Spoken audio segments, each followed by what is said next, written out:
Okay, everyone on Zoom and on YouTube, and those are going to watch the video a little later because of Shabbos, Shavua Tov. And so, as our custom is, and thank you for the inspiration by Judith to tell a few stories, try to get a story of the Baal Shem Tov as well, as is the custom of Motzaei Shabbat on Saturday night.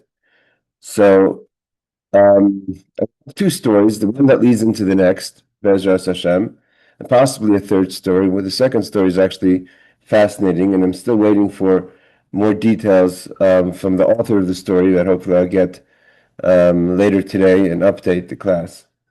So the story goes that we all know the concept we learned about in our Hasidic classes on Parsha Shmini about the hidden tzaddik. We know everyone knows the tradition of the 39 Lamed Vav tzaddikim, the 36 hidden tzaddikim, that there's never a time in the world that in every situation, in every scenario where there's not the 36 hidden tzaddikim. And aside from the 36 hidden tzaddikim, there's idea of tzaddik nistam, a group of hidden tzaddikim that like the Alter Rebbe even writes in the Kitzur Shulchan Aruch, they live a different reality. They're like fish in the sea. You don't see them, they move fast. They're totally unassuming. They're not the person you would think who's the righteous person. Mamish totally different than say what's called the revealed tzaddik, who is like the shor habor, like the ox that's full of energy. The hidden tzaddik is like the leviathan, the sea animal that moves quickly, like the Alter Rebbe says, in one move of his fins, he could swim from large spaces very fast, cold, calm, you don't see expression. And the Baal Shem Tov, as the Alter Rebbe writes in the Kitzur Torah, the Holy Baal Shem Tov was one of these kind of tzaddikim, Reb Shimon Bar Yochai, the Arizal, and we know that actually in the life of the Baal Shem Tov, until he revealed himself at the age of 36, from when he was a young child, he was orphaned by his parents. So the Baal Shem Tov was part of the group of the hidden tzaddikim. Rebecca Shavua Tov was part of the group of the hidden tzaddikim. The Baal Shem Tov was, and at some point he even became the head of the hidden tzaddikim. And the hidden tzaddikim weren't just people that were tzaddikim, righteous people that just, so to say, lived and were kind of hidden from everyone else and kind of quietly on their own, had their own life. They were extremely active, like the fish in the sea. They're moving all over the place. They're very active. They even had, in the Baal Shem Tov, we know that they had meetings and they had the minutes of the meetings and they would all gather together and decide things. They looked at the world as from the perspective of how we can help the world in a hidden way. And they would tackle issues like Jewish education, and they would tackle issues like babies' health, and there's certain things that they tackled unbeknownst to people. They became the Baal Shem Tov Institute, that they should become, the hidden tzaddikim should go very strong into education, becoming helpers in schools, and through this influencing Jewish education. And so they had meetings, and they, it's said that for instance, Elijah the prophet never left the presence of these gatherings. He was always there because a lot of the times they needed Elijah the prophet also to be part of these missions. But again, they were very active, are very active, because they still exist. And there's no such, the world can't be without a hidden tzaddik. Traditionally say that the city of Vilna never had a time, and that's obviously not applicable today because the city of Vilna is not the city it was before the war, or even before the war wasn't so much the way it was in 150 years ago. So the city of Vilna, the tradition was there was never a time that there wasn't at least 2 of the 36 hidden tzaddikim in the city of Vilna. So one of the hidden tzaddikim that were part of kind of the crew of the Baal Shem Tov HaKadosh was someone by the name of Reb Leib Saraz, meaning Leib, the son of Sarah. He was known as the hidden tzaddik as Leib Saraz. And he was one of the known hidden tzaddikim because he would appear and disappear all the time. He would appear, and we know him, we have traditions of him coming to the Baal Shem Tov, and other things that we know that the Baal Shem Tov was connected to Leib Saras. So there's this chassid who comes to the Baal Shem Tov, and he says that he needs a Yeshua He needs a salvation, something specific.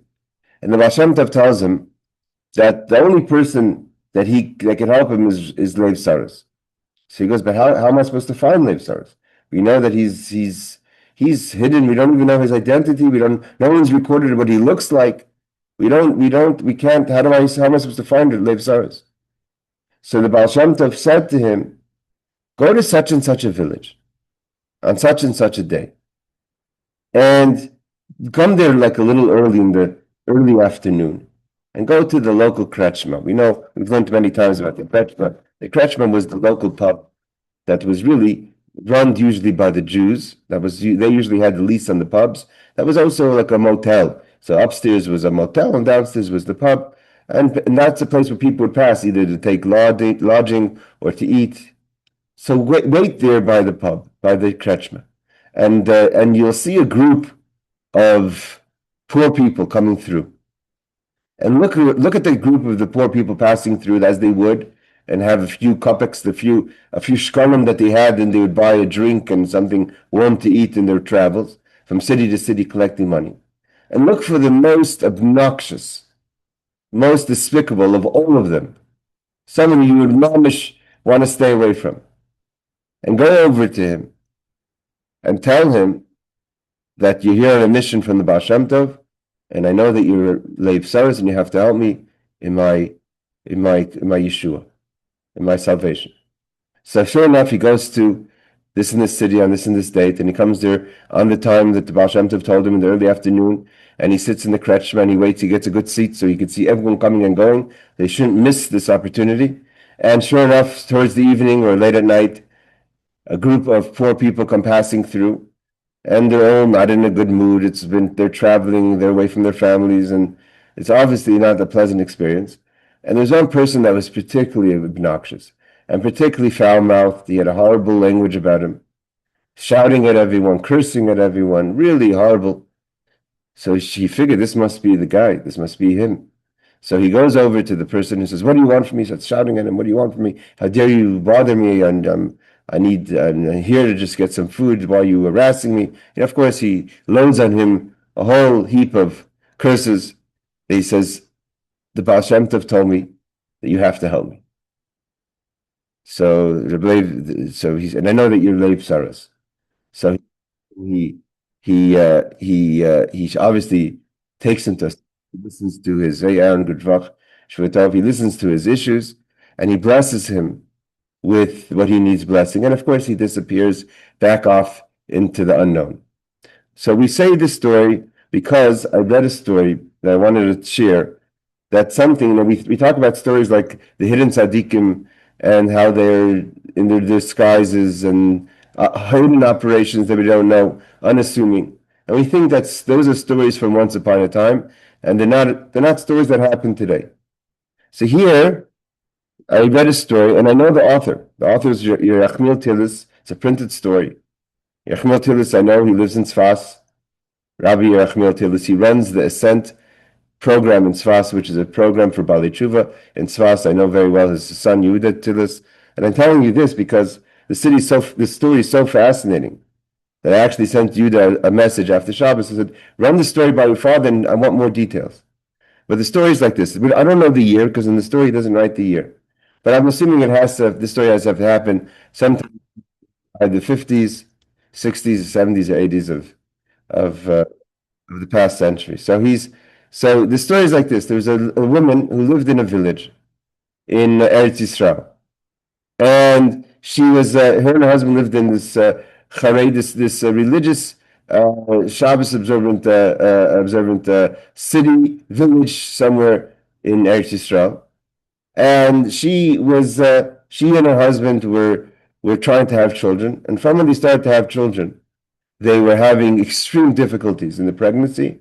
And it got worse and more and more dangerous with time with each pregnancy and actually having the delivery. So much so that she got pregnant again, third or fourth time, whatever, what have you. And and the doctor said it's really a sakana. It's really, really dangerous situation for her to even give childbirth. It's so dangerous, it's getting worse and worse. So she didn't know what to do, and she went to different doctors.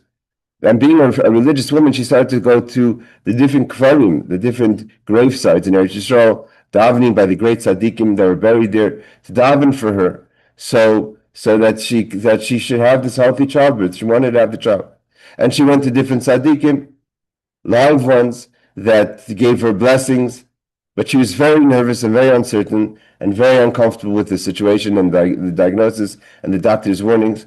Finally, a friend tells her, she goes, "Why didn't you write a letter to the Lubavitcher Rebbe? Write a letter to the Lubavitcher Rebbe who's in Brooklyn." Again, I don't know the year the story happened. I'll find out.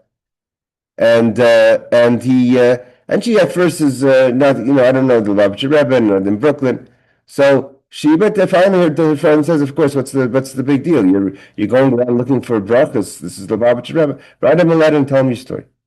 So she writes a letter to the Rebbe, and sure enough, a few days before her due date, she gets a letter back. And the letter is a fascinating letter from the Rebbe. And this is why the story is so fascinating, because I've never heard a story anything close to a story like this before. She gets a letter, she gets an answer from the Rebbe. This is what we call the Baal Shem Tov story. And the Rebbe says, I know you live in this village, because she obviously gave her return address, right? So I know you live in this village. Now, if you go outside your village and you walk a certain distance, behind you're going to find this spring of water. Now, behind that spring is a factory. And that factory is a factory that has laborers. And every day they finish their shift. The workers at 4:30 p.m. is when this shift finishes. Your husband should go past the spring to the factory and wait from a little distance and count the workers. Because this week's parsha we learn about counting, that the 10th of the animal is meiser, is holy. So count the workers, 1, 2, 3. The 10th worker, your husband should follow. And that's the end of the message. That's the Rebbe's advice to her. It's fascinating, right? So she goes, she tells her husband, of course he has to listen. So he goes, he finds the spring, and he finds the factory the Rebbe is referring to. And sure enough, he waits behind in a place where he's kind of in hiding. And he sees at 4:30, exactly as the Rebbe said, the workers start coming out. And he counts 1, 2, 3, 4, and he counts the 10th person, and he starts to follow that person. That person walks and walks and walks until he comes to another village. Walks to a house, walks up the steps, opens the door, closes the door. Obviously going home. So that now he stands, doesn't know what to do. Like the Rebbe, that's all the instructions he has from the Rebbe is to follow this person. So he says, "Okay, I have nothing. Of course, I have to knock on the door." So he walks up the steps, he knocks on the door. A woman answers the door, and he says to her, "I need to speak to the person who just walked inside." So she says, "Okay." So she calls this man who he followed, it looked like an extremely regular, ordinary worker, no different than the other non-workers he counted. And he said, the fellow comes out and says, "Okay, Shalom Aleichem, how can I help? What are you doing here?" He said, "I don't even know. Tell you the truth, I don't know why I'm here. But I got a letter from the Rebbe that I'm supposed to count 10 people and follow you. So that's what I did. I'm here." So the person looks at the husband of the wife, and he says, "What? He found me here too? What's your story?" So he tells the whole story that his wife wrote to the Rebbe because they're trying to have children, and it's getting worse and worse, and it's really dangerous, and he doesn't know what to do. And the Rebbe told him to go to the spring and to the factory beyond the spring and count 10 people. And I'm here. I don't know what to say, but we're in a dire situation. So he says, "1 second." So he goes back inside, and after a few minutes, he comes back with a handful of sugar cubes. And he says, "Listen," he goes, "right now, you don't have to be concerned. A few seconds ago, your wife gave birth, and Baruch Hashem, mother and child are healthy. But going further, anytime you need, your wife gets pregnant, you should give her one of the sugar cubes if things get difficult." He doesn't know. He never heard of such a thing in his life. He doesn't even know who this person is. He knows obviously before cell phones. He doesn't know what this person was saying about his wife is accurate. He runs home. By the time he comes home, he finds out Mazel Tov, his wife had a child, and the baby and mother are well. And eventually, he tells everyone the story, this crazy miracle he had from the Rebbe, and people in the village want to go to meet this obviously hidden tzaddik and get blessings from him. They come running to the village. They come to the house. It's vacant. He's gone. Like we said, the hidden tzaddikim disappeared like the fish. He left his job. No one knows where he is. Now, this is the end of the story. Rabbi Yahuda Tinus says, we don't know who this person is, but he tells the story that he was at in one of his Friday nights in a scent in Tzfas. He said he heard this story, actually, from one of the villagers who went to go look for this person. So he heard it from someone who heard it firsthand from the couple.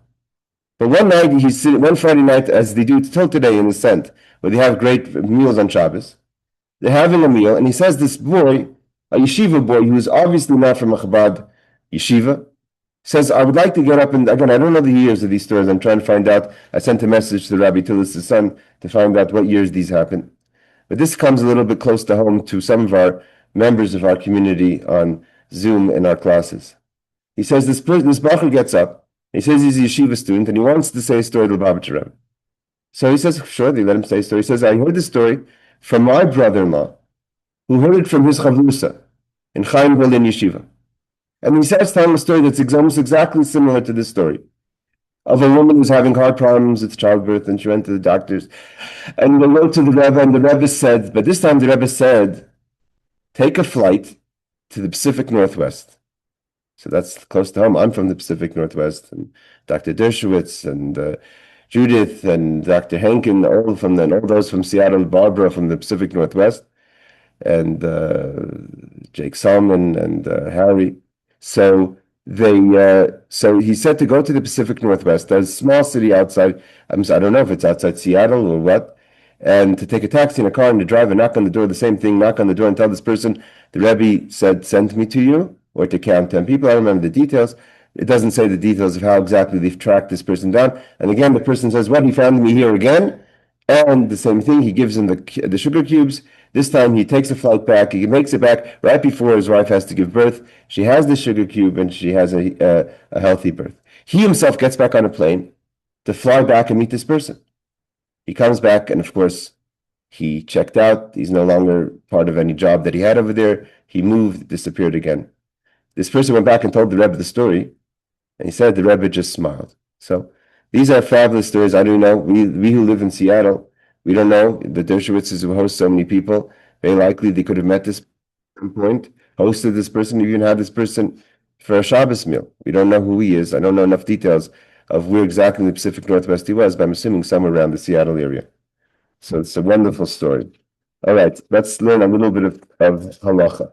So we're holding actually the last law of 19. So we're going to learn that law, and then we're going to go on to chapter 20. So these are the laws of different things that we have to insert into the Amidah, into the repetition, into the Shemoneh Esrei, when there's certain special days of the year.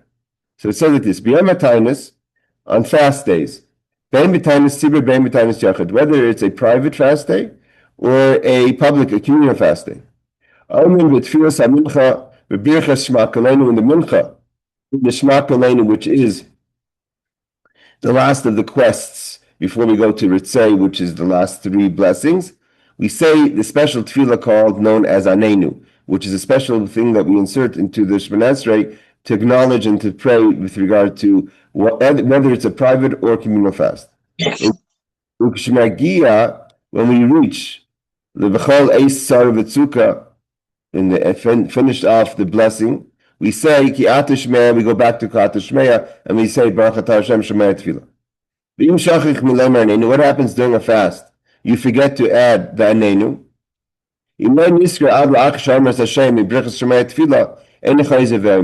If you don't remember until after you finish saying Baruch Atah Hashem to say Shomei Tefillah, then to forget it, then you missed it. But before that, and but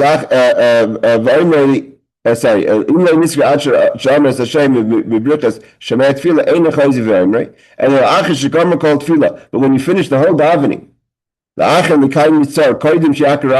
when you finish the L'kai Nitzar, which is the completion, we say it's the tachnun within davening. But before you take the 3 steps backwards, you just say the actual tefillah of the Anenu, then you say the Yuluratzin. You obviously don't make a blessing afterwards, because either way, the blessing would be Shemei Tefillah. But if obviously you remember before you say Baruch Atah Hashem Shemei Tefillah, then you could add it there.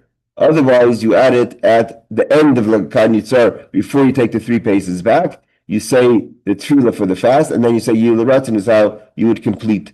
Let's say you've already taken 3 paces back, so then any other cloud we don't say it at all. Okay, let's see footnote number 16. Communal fasts are 4 days during the year that everyone is obligated to fast because of the national disasters that occurred on those days. They are Tammuz 17, Shivasar B'Tammuz, Av 9, known as Tisha B'Av, Tishrei 3, the fast of Gedalia, and Teves 10, Asara B'Teves. In addition, the Jewish nation has also taken upon itself other 13, which is the fast of Esther as communal fast. Okay. Number 17. A meeting on Einu never requires the repetition of the Shemoneh Esrei. So he's giving us a cloud. This is important. If you're davening mincha on a fast day, and if you've forgotten the Einu, and you've completed the 3 steps backwards, there's never a scenario that you would do the Shemoneh Esrei again to say the Einu. Okay. Now we're going to continue with chapter 20 that deals with the laws pertaining to the repetition of the Shemoneh Esrei by the Chazzan. So we all know that by Shachris and Mincha, when there's a minyan, when you have 10 people, 10 men, so then there's the repetition of the Shemoneh Esrei. Okay.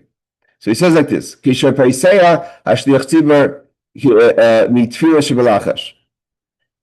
the Chazzan steps back after the Chazzan is completed his silent Shemoneh Esrei,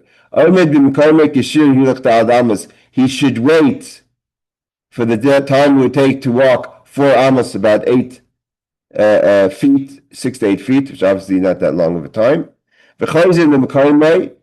Then he goes back to his to the amud, to standing where he would stand. And he says quietly, not out loud, the opening verse that we start the Shemoneh Esrei, which is Hashem sefasai tiftach ofi agid tehilasecha v'gomer, etc.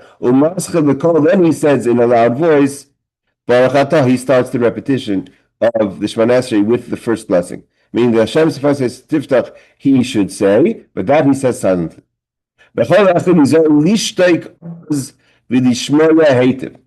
this is not, it's easier said than done. Everyone should be zahar, be very careful to be quiet. You do not talk when the Chazzan is repeating the Shemoneh Esrei. And also, not just to be quiet and to be wandering your eyes somewhere, but just dreaming off, but to listen, and to pay attention, the Mashu Omer to the Chazzan's repetition. Talking about stories of the Rebbe. There's an amazing story that the Rebbe, when I read this in a publication, that the Rebbe, when the Rebbe with the repetition of the Shemoneh Esrei, because the Rebbe was concentrating, the Rebbe would always put his hands over his eyes to look at the Siddur, and he shouldn't look around when the Chazzan was repeating the Shemoneh Esrei, like it says in the Shulchan Aruch. One time, sitting in front of him was a person that had a very bad skin disease. And that time, there's someone who was writing the story wrote that he noticed that in order for the Rebbe not to give the person, maybe the person would think that the Rebbe is covering his eyes because he didn't want to look at him. So only then the Rebbe took his hand down to look at the Siddur openly, so the person shouldn't feel bad that he's maybe giving him the impression that he doesn't want to look at him. But either way, you're supposed to concentrate and pay attention. And to answer properly the Baruch Hu, Baruch Shemai, and the Amen after each blessing.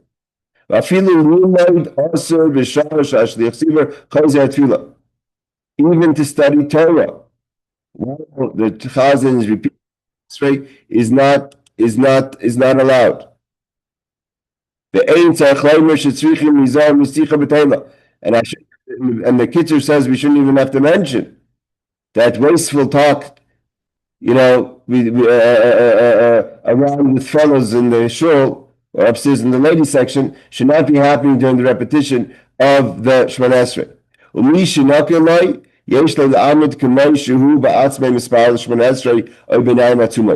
He says if it's easy for that person, it's brought down that you should stand during the repetition of the Shemoneh Esrei.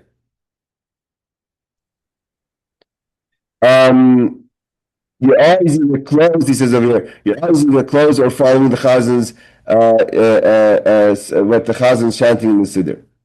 So either with the eyes closed, or literally start Siddur, or to look in the Siddur, meaning concentrate. Either close your eyes in concentration, but better even is to look in the Siddur and follow along, like I said the Rebbe would do.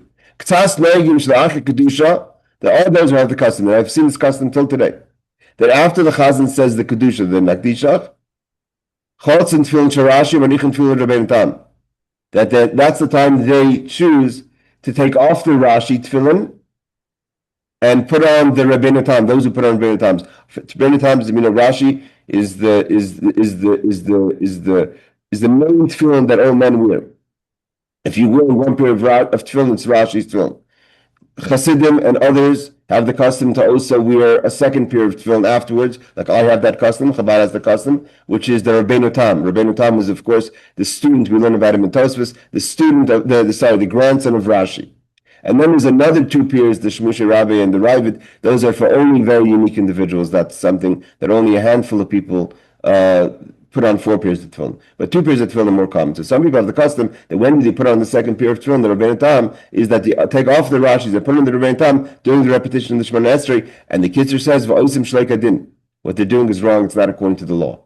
So you shouldn't be taking off your tefillin and changing to Rabbeinu Tams during the Shemoneh Esrei. Again, I've seen it done all the time. Okay, number one, I'm not sure if people don't hold according to the Psak, or if maybe not careful and not knowledgeable. Okay, Hashem Tzvasei Tiftach is, of course, the opening prayer, which is God open my lips, etc. We should say the Baruch Hu Baruch Shemai, blessed is he and blessed is his name, is what we repeat after we hear a bracha. Number 3 is Rabbeinu Tam Tefillin. There's a dispute, so the footnotes can give us a little insight. There's a dispute between Rashi and Rabbeinu Tam. Again, Rashi is the grandfather.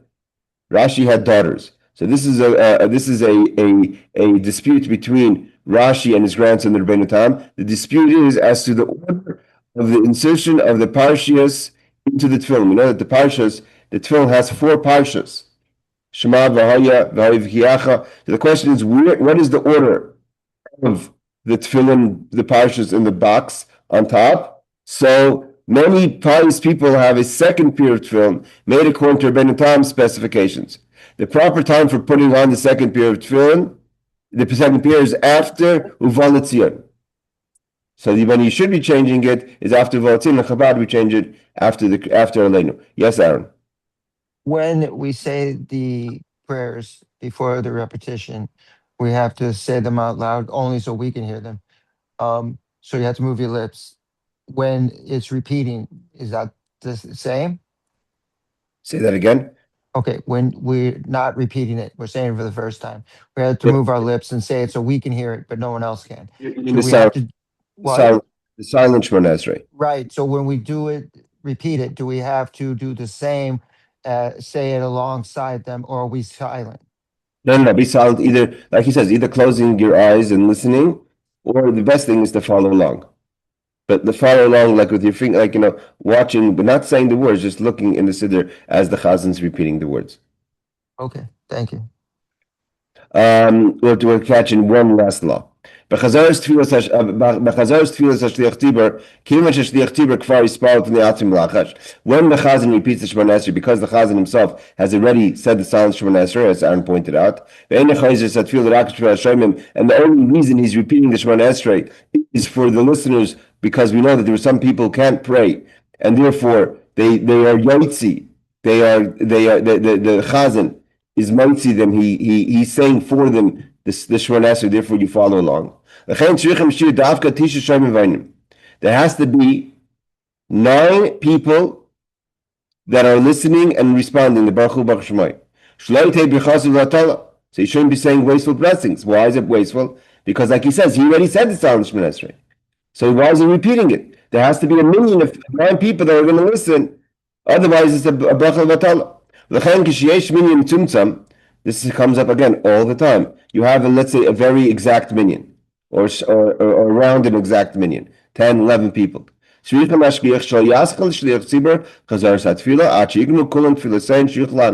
Chazan should not start the repetition of the Shemoneh Esrei until there's at least 9 people to answer. Okay, let's do footnote number 4 and 5. A bracha levatal is a blessing said in vain. is a sin which, according to some authorities, is comparable to taking God's name in vain, one of the Ten Commandments. So obviously, we don't want to make a bracha for no reason. Therefore, in the case where there's an exact minyan, 10 people, including the Chazzan, so he has to wait until the whole minyan, or if there's 11, so you can wait. But and again, I need to repeat this over and over again because it's become an idea that people are doing today, where people are, in my opinion, not conscious to the people around them, and knowing that there's 9 people in the room or 10 people in the room, they will still go and daven at the pace they like, which could be well after everyone else has finished Shemoneh Esrei, and that's wrong. And I don't need a mocker to show me that that's wrong. It's not obviously Yisrael. It's selfish. If if everyone daven very fast, so to daven at the regular pace is fine. But to daven exceptionally long when you know that there's 9 people waiting for you is wrong. Yes, Rebecca. What about in a case where someone in the room is davening Shemoneh Esrei really, really loud? Like, I don't think they're supposed to be doing it loud enough that other people can hear it. But what if it's loud and it's distracting? Are you allowed to say like shh or something like that or bang on something? Like, can you get them to stop? Um, Copies it's off. No, they're not allowed. They're not supposed to be davening loud. You're not supposed to hear. The next person should not hear you davening Shemoneh Esrei. What if they are loud? Then can you like say shh or I think it's okay. It's okay in a polite way. You don't want to start a fight. Again, the person doing that either doesn't know or doesn't care. One of the two things. Either way, it's not a good situation. So if the person doesn't know, or the person maybe sometimes doesn't realize, so you can kind of say shh, or maybe snap your finger, something really in a light, like you have someone's is the light turns green, and Mhm. someone dreaming off and not driving, so that you'd have to give a light. Yeah, tap on the honk on the horn. You don't push full force. So do a light hunk. Uh-huh. Okay, thank you. All right, everyone. Laila tov, shavua tov. Thank you. Welcome.